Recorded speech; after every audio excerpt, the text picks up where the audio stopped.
Awesome day, my beloved STEM Legend learners! Welcome to another quarter 2 of Earth Science episode here in Senior High Tech TV. I hope that you're always safe and ready to learn again today.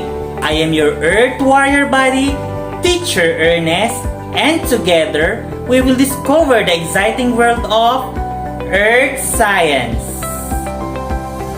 It's trivia time! Mayon Volcano is the Philippines' most active volcano. For the longest time, Mount Mayon has been the Philippine counterpart of Japan's Mount Fuji. Just like the latter, it also exudes a panoramic beauty that attracts a myriad of tourists from around the globe. Widely known for its symmetrical, perfect cone shape, this 8,077-foot active volcano is the main landmark of Albay province and one of the country's major tourist spots. Mayon Volcano is part of the Pacific Ring of Fire and is regularly monitored by PHIVOLCS. Are you excited with our lesson for today? Before that, let's play a game called Arrange Me.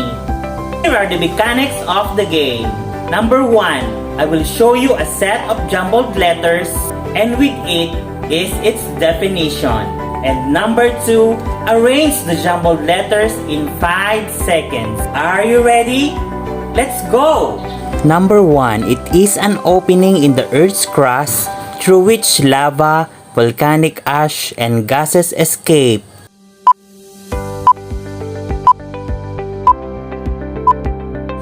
If your answer is volcano, then you are correct. Number 2. It is a funnel-shaped geological formation at the top of the volcano.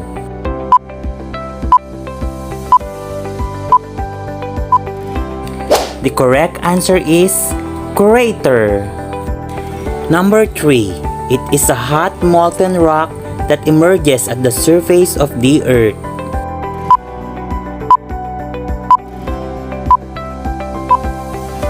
Very good. The correct answer is lava. Number 4. It is a hot molten rock that are found beneath the Earth's surface.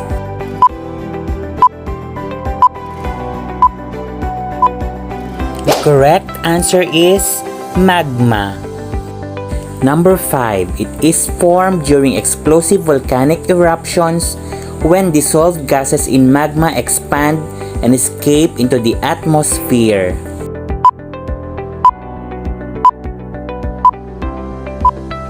You're right. The correct answer is volcanic ash. Let's begin with our discussion for today. At the end of the lesson, you are expected to differentiate magma and lava, determine the elements present in magma, and discover how magma is generated. Rocks commonly found on the surface of the Earth are in solid state. However, rocks also exist in liquid state at certain locations deep inside the Earth. The molten rocks that are found beneath the Earth's surface is called magma. They are less dense than the surrounding solid rock and therefore capable of rising the surface. When magma emerges at the surface, it is called lava. Magma is usually composed of the abundant elements including silicon, aluminum, iron, calcium, magnesium, sodium, potassium, hydrogen, and oxygen. The compositional variation of magma is expressed in terms of oxides such as silicon oxide, aluminum oxide, calcium oxide, magnesium oxide, iron oxide, and water. According to Cabria, H. Olivar, J. and Rodolfo, and R. in 2016, Earth's internal heat is essential in sustaining life on Earth as it drives most geological processes, including volcanism and plate tectonics. In your past lesson, you have learned about the sources of this heat. In this activity, you will unleash amazing mechanisms in the Earth's interior, specifically on the world of magma. If you are ready, fasten your seatbelt for another wonderful learning journey today. How is magma formed? Magmas are formed under certain circumstances in special locations deep in the crust or in the upper mantle. They are formed when conditions are right to cause pre-existing solid rocks to melt. Magma can be generated in several ways, according to National Geographic in 2014. Number 1 is decompression melting. Decompression melting involves the upward movement of Earth's mostly solid mantle. This hot material rises to an area of lower pressure through the process of convection. Areas of lower pressure always have a lower melting point than areas of high pressure. This reduction in overlying pressure or decompression enables the mantle rock to melt and form magma. Decompression melting often occurs at divergent boundaries where tectonic plates separate. The rifting movement causes the buoyant magma below to rise and fill the space of lower pressure. The rock then cools into new crust. Decompression melting also occurs at mantle plumes, columns of hot rock that rise from Earth's high-pressure core to its lower-pressure crust. When located beneath the ocean, these plumes, also known as hot spots, push magma onto the seafloor. These volcanic mounds can grow into volcanic islands over millions of years of activity. Number 2 is the heat transfer melting. Magma can also be created when hot, liquid rock intrudes into the Earth's cold crust. As the liquid rock solidifies, it loses its heat to the surrounding crust. Much like hot fudge being poured over cold ice cream, this transfer of heat is able to melt the surrounding rock into magma. Transfer of heat often happens at convergent boundaries where tectonic plates are crushing together.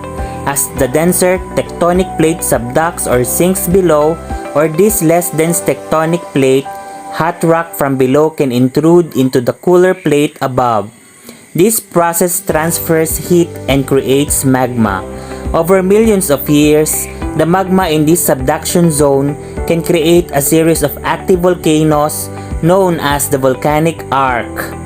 And number 3 is the flux melting.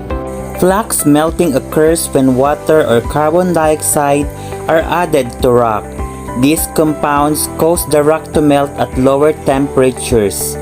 This creates magma in places where it originally maintained a solid structure. Much like heat transfer, flux melting also occurs around subduction zones. In this case, water overlying the subducting seafloor would lower the melting temperature of the mantle, generating magma that rises to the surface. Over millions of years, the magma in the subduction zone can create a series of active volcanoes known as the volcanic arc. Now, we have already discovered how magma is formed. Let us assess your understanding by having this activity called Identify Me. I will show you a statement and your task is to identify if it is a decompression melting, heat transfer melting, and flux melting. But before that, bring out your pen and your quiz notebook. Let's begin. Are you ready? Number 1. It involves the upward movement of Earth's mostly solid mantle. A. Decompression melting, B. Heat transfer melting, and C. Flux melting. You're right. The answer is decompression melting. Number 2. It often happens at convergent boundaries where tectonic plates are crushing together. You got it right. The correct answer is heat transfer melting. And number 3, it occurs when water or carbon dioxide are added to rock. Correct. The answer is flux melting. Number 4, it often occurs at divergent boundaries where tectonic plates separate. Very good. The answer is decompression melting. And number 5, it also occurs around subduction zones. If your answer is flux melting, then you are correct. To sum up, volcanic materials ultimately break down and weather to form some of the most fertile soils on Earth, cultivation of which has produced abundant food and fostered civilization. Congratulations, my dear STEM Legend learners! I hope that you learned a lot today. Once again, I am your energetic teacher saying, eagerness to learn will lead you in the fulfillment of your dreams. See you in the next episode!